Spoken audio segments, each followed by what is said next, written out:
Have you ever worked on a project only to realize way too late that what you've been doing was stupid? Of course, when this happens, it's easy to see what you could have done differently. Look! It's Captain Hindsight!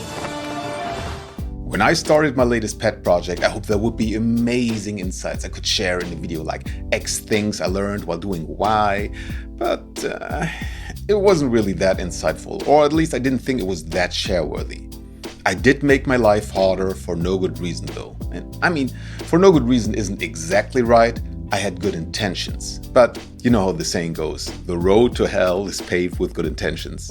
Okay, maybe that's a little too dramatic, but today I'm going to share a story about the bad decision I made, which led to spending more time writing more code just to throw it away and do it all over again.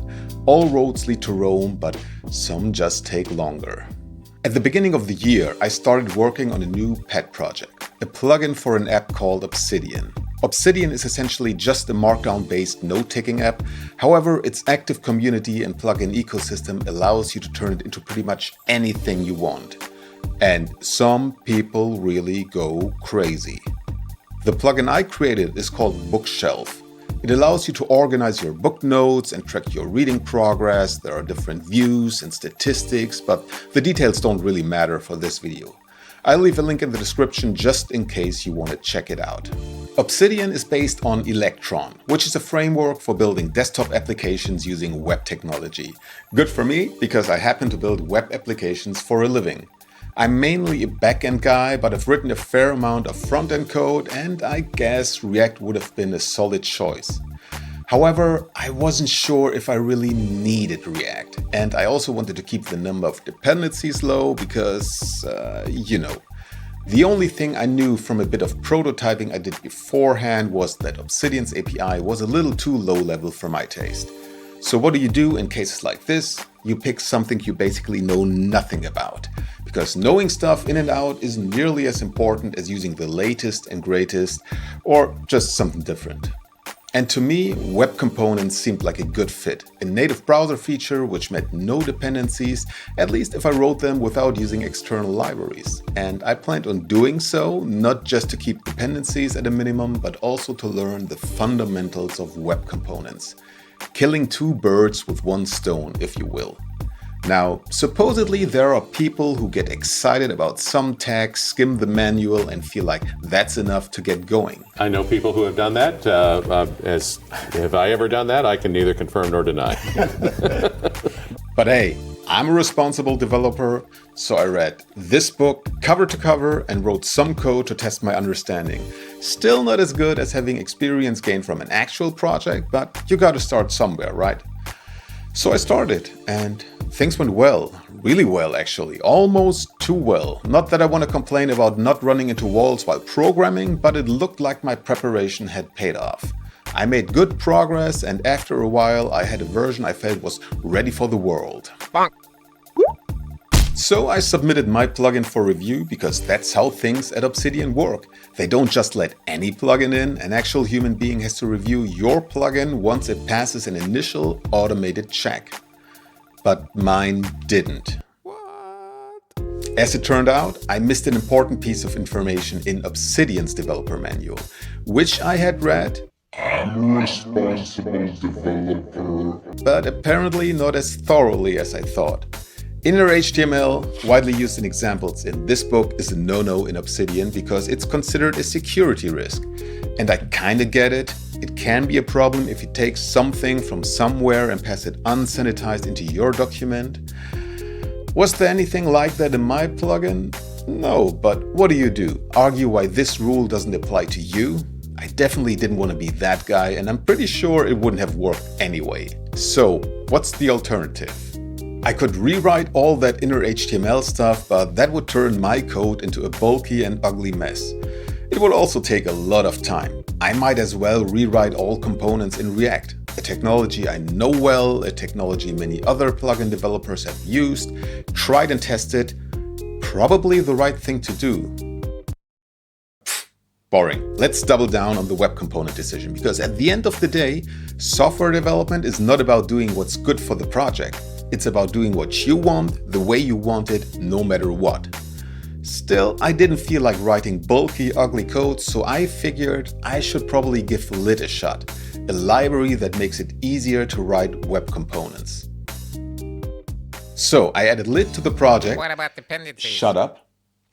I added lit to the project, skimmed the manual. Got into trouble for skimming. I said, shut up, let me do my thing, I know what I'm doing. I added lit to the project, skimmed the manual, and got to work. And it was awesome. For the most part. Some things worked a little differently than in vanilla web components, and it also took longer than I thought it would, but when I looked at the result, I thought, this is cool. I'm still using web components, and now they are smaller and they look cleaner. Plus, I learned a lot about writing them both vanilla and using lit. At the end of the day, it was the right decision to push through. Speaking of push, I pushed my changes to GitHub, passed the automated checks, and was assigned a human reviewer. And I had to wait a frustratingly long time. There were many plugins waiting for review, and apparently there was only one reviewer, but eventually my plugin was accepted and made it into Obsidian. Yeah, but that would have been too easy. Of course, it's not over yet. So like the proud plugin that I was, I opened my Obsidian vault, headed to the community plugin section to see my plugin being listed there. During development, I occasionally copied the build to my main vault for testing purposes, which meant it was already installed. But since there was a new version, the first official release, I was able to update it. I did that, but it didn't work, and I didn't get why, so I opened the developer console and there it was. And it was at this moment I realized it wasn't going to work. There was one limitation I didn't think about until it became a problem and was shoved right into my face. So like the well-adjusted person I am, I took a moment to calmly process my failure.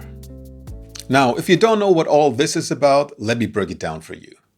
A web component is essentially a piece of code that you connect to a custom HTML element. You make that connection by defining your component in a thing called custom element registry. The problem is, once it's defined, it's defined. You can't undefine it or redefine it or do anything with it really.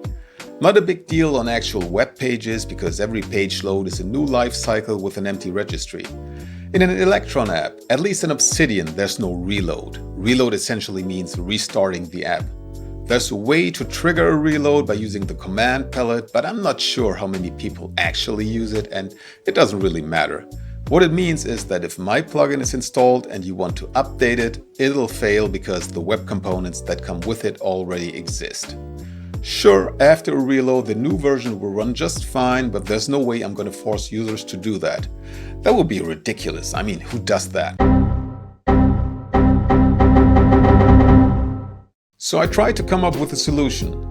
I found a polyfill that allows you to redefine components, but it's more of a thing to be used during development. I thought about hooking into the build process to add a release-specific postfix to element names so there would be no name clash. But I realized it was more the sunk cost fallacy that drove me to search for a workaround, and not because it made sense to stick with web components. Maybe it was just not meant to be. So I did what I had to do and rewrote all components. Again, in React. A little ironic, I ended up using the thing I didn't want to use, but I guess that's how life is. Sometimes. Just in case you're wondering if this could have been avoided, a very simple prototype just displaying Hello World using a web component would have been enough to uncover the issue. If only there were a way to install and update a plugin without having to go through this whole submission and review process. And of course, there is. It's even in the manual. A little obscured in a section about beta testing, but now I'm just trying to find excuses for not having read it. Very clearly, the moral of the story is, read the fucking manual. Anyway, if you've made it this far, kudos to you. I hope my story was relatable, or if nothing else, at least entertaining. Hit that like, share, and subscribe button and drop your embarrassing stories in the comments. Alright? I'll see you next time.